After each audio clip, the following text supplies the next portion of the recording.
Ben donc, bienvenue à l'espace transition que tu vas intégrer d'ici peu. Merci beaucoup pour ton accueil. Ben, c'est avec joie que je t'accueille. Euh, J'aurais souhaité, moi, savoir ce que tu proposais comme service et que tu puisses aussi me parler un petit peu de toi. Donc, écoute, moi je suis institutrice primaire de formation et depuis 5 ans, je me suis réorientée dans le développement personnel avec le coaching et puis je suis tombée amoureuse tellement du coaching que j'ai commencé par faire de l'hypnose. J'ai enchaîné formation sur formation en magnétisme, en hypnose conversationnelle, en psychologie de l'énergie et aujourd'hui, j'ai des outils qui permettent de faire de très belles choses, de belles transformations dans des comportements, par exemple. Ce que je propose, c'est un atelier de rencontre le vendredi soir, une fois par mois, un atelier de bien-être, ou un moment où on se retrouve entre nous. On va pouvoir déposer toutes les émotions parasites du moment. Grâce à l'atelier, transformer ces émotions en quelque chose de plus positif pour chacun. Des petits exercices de psychologie de l'énergie, donc de EFT, avec des méditations guidées, à chaque fois avec un thème particulier en fonction de l'énergie du moment. Donc, en gros, tu vas utiliser tes outils lors de ces ateliers, quoi. C'est ça. Et je vais utiliser essentiellement les outils du coaching parce que la PNL toute seule permet déjà des choses exceptionnelles, extraordinaires.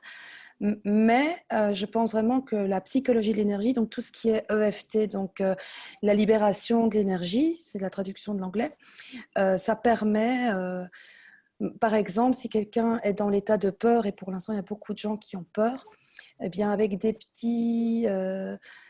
petites phrases à répéter et des endroits où on va taper sur le corps, de libérer ces énergies qui ont besoin de se libérer. C'est pas un travail psychologique, c'est pas du tout ça, c'est vraiment, c'est agréable, ça se fait vraiment d'une manière très spontanée. Et tu parles de groupes, ce sera des groupes de combien?